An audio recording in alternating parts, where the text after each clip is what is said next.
हालांकि शादी में दहेज लेना एक कुप्रथा है, लेकिन कई बार लड़की वाले प्यार से अपनी तरफ से गिफ्ट दे देते हैं और फिर शादी के बाद बात बिगड़ जाने पे वो दूल्हे और उसके परिवार पर दहेज लेने का झूठा आरोप लगा देते हैं। तो दहेज के झूठे मामलों को देखते हुए भविष्य में दहेज के केसेस से बचने के लिए एक बढ़िया उपाय जो कि जेन्युइन है, लीगल है और कोई भी कर सकता है। देखिए, अगर आपकी शादी होने जा रही है तो उससे पहले आप अपने ससुर जी को 2 लाइन का एक ईमेल भेज दीजिए, जिसमें आप ये लिखिए कि ससुर जी, आपने मुझे और आपकी बेटी को जो गिफ्ट दिए हैं उसके लिए बहुत बहुत धन्यवाद, और मैंने और मेरे परिवार के किसी भी सदस्य ने आपसे कोई दहेज नहीं मांगा है और नहीं लिया है, प्लीज इसे कंफर्म करें। और इस ईमेल पर ससुर जी का ओके रिप्लाई मंगवा लीजिए। अगर आपको ओके रिप्लाई मिल जाता है तो आपके पास थ्रेड आ जाएगा जो आपको भविष्य में आपके सबूत के तौर पर काम करेगा। लेकिन अगर आपको ओके रिप्लाई नहीं मिलता है तो आपको उनके इंटेंशंस का पता लग जाएगा और आप सावधान हो जाओगे। ये जानकारी लोगों के साथ शेयर करिए ताकि उनका भी भला हो पाए। ये कच्चे पपीते के दूध में ऐसे कौन से चमत्कारी गुण है जिसके पीछे दुनिया पागल हो गई है और 1 लीटर के 150 रुपए तक खर्च करने को तैयार है? और ऐसा क्या है इस दूध में जो बड़े बड़े फिल्म एक्टर्स भी इसके पीछे पड़े हैं? इन दिनों कच्चे पपीते से निकलने वाले दूध की बाजार में डिमांड बहुत ज्यादा बढ़ गई। असल में ये कोई दूध नहीं है बल्कि पपीते का लेटेक्स होता है, लेकिन सफेद रंग का दिखने की वजह से लोग इसे पपीते का दूध कहते हैं। कच्चे पपीते के ऊपर कट्स लगाकर उसमें से निकलने वाले लेटेक्स में पपीन एंजाइम पाया जाता है, जिसमें एंटीऑक्सीडेंट, विटामिन और फाइबर के गुण पाए जाते हैं और ये हमारे चेहरे पर निखार लाने का काम करता है और आपकी सुंदरता को भी बढ़ाता है। और इसी सुंदरता के चक्कर में बड़े बड़े सेलिब्रिटीज पपीते के दूध का इस्तेमाल कर रहे हैं। लेकिन क्या आपने भी इसके बारे में पहले सुना है या फिर इसे इस्तेमाल किया है? कमेंट सेक्शन में जरूर लिखिएगा।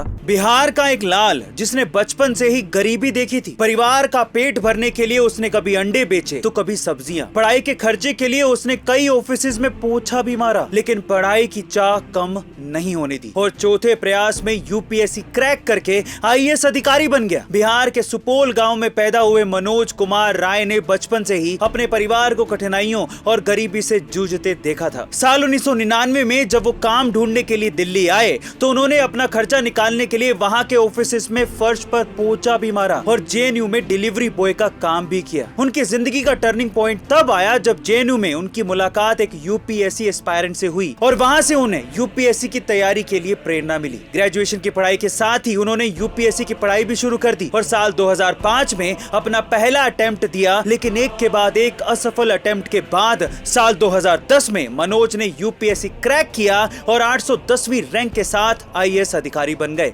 एक सब्जी बेचने वाले से आईएएस बनने तक का ये मनोज जी का सफर काफी प्रेरणादायी है। आपको इससे क्या सीखने को मिला? कमेंट सेक्शन में जरूर लिखिएगा। क्या आपके सपने में कभी भगवान शिव, गणेश जी, कृष्ण भगवान या फिर हनुमान जी या फिर सर्प देवता आए? और अगर आए हैं या फिर कभी आ जाएं तो इन सपनों का मतलब आखिर होता क्या है? चलिए जानते हैं। देखिए, अगर आपके सपने में गणेश जी आ जाएं तो इसका मतलब होता है कि आपके स्ट्रगल वाले दिन खत्म होने वाले हैं और आपके अच्छे दिन आने वाले हैं। अगर आपके सपने में शिव जी आ जाएं तो इसका मतलब होता है कि जिस चीज के लिए आप सालों से मेहनत कर रहे हैं वो चीज आपको मिलने वाली है। और अगर आपके सपने में कृष्ण भगवान आ जाएं तो इसका मतलब होता है कि जो काम आप कर रहे थे उसे जारी रखिए, भगवान आपको उसमें सक्सेस यानी सफलता जरूर दिलाएगा। अगर आपके सपने में हनुमान जी आते हैं तो इसका मतलब यह है कि आपकी हेल्थ में सुधार होने वाला है और आपके हालात बदलने वाले हैं। और अगर आपके सपने में सांप आते हैं तो इसका मतलब यह है कि आपको पुरानी गलतियों को भूलकर फिर से नई शुरुआत करनी पड़ेगी। गाइस, इस वीडियो को शेयर करिए ताकि लोगों तक ये जानकारी पहुंच सके। मिलते हैं अगली वीडियो में।